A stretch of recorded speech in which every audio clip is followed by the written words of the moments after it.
All right, well, my name is Rachelle Rodriguez. I play for Miami Hype 17 Prime Carlos.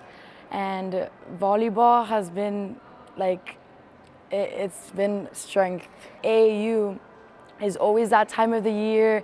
It's the end of school, and then AAU comes, and it's just prepping for AAU. And it's constant beach volleyball, open gyms, everything. And it's just like a lot of preparation to then come here and work really hard and earn a medal.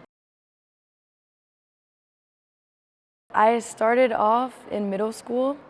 I just saw on an announcement, they were like, oh, we're gonna have a tryout for girls volleyball. I go and I stepped foot on the court and I fell in love. It was very fast paced, a lot of energy, friendships, teamwork, and I'm a very big team player, so I loved it. And I started there.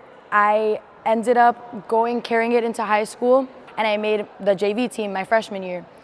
My sophomore year, I didn't make the team, I got cut, and that just pushed me to work harder because I was like, I want to show them that I should have been on that team.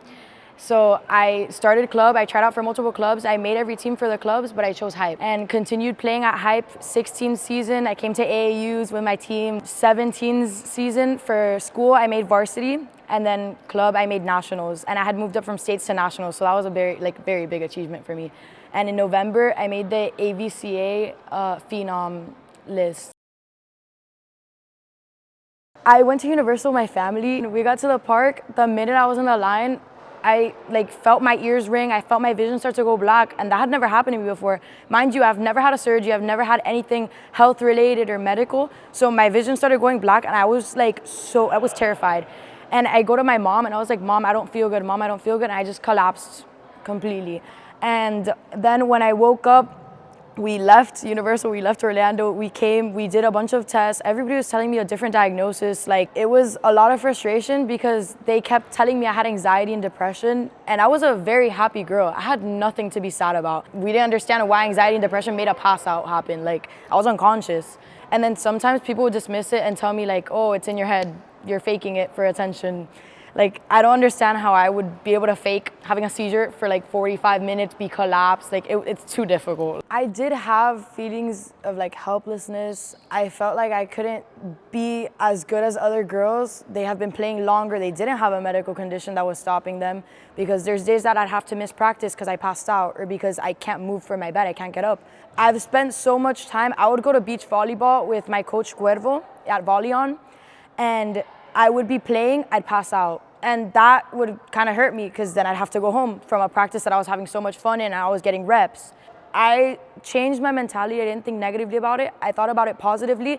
If I can push through this, I can push through anything. A game that it's super tight.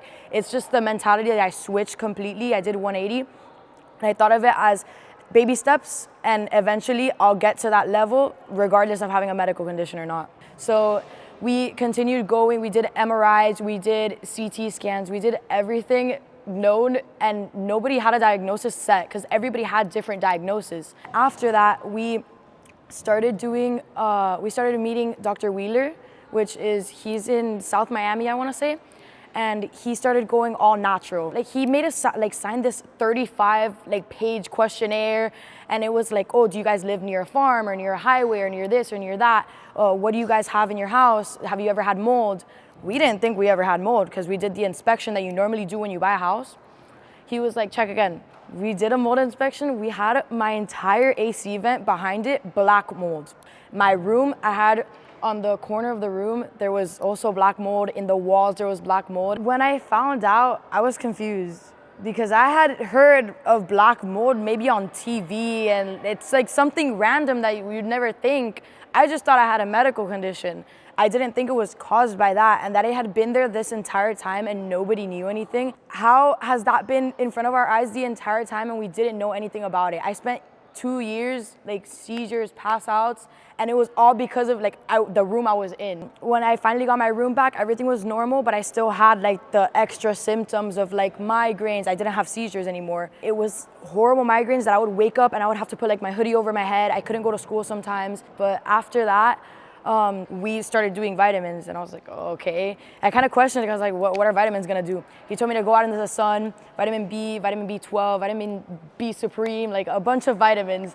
And I just started getting better little by little. The migraine started decreasing. It was every once in a while, not every day, stuff like that. So I had a lot of people telling me I'm faking my condition and that I'm doing it for attention.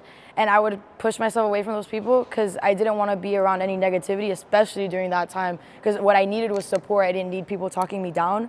My best friend, Bella, she was always there for me. Every time I had a seizure at school, she's the first person my mom would call and be like, where's Rachelle?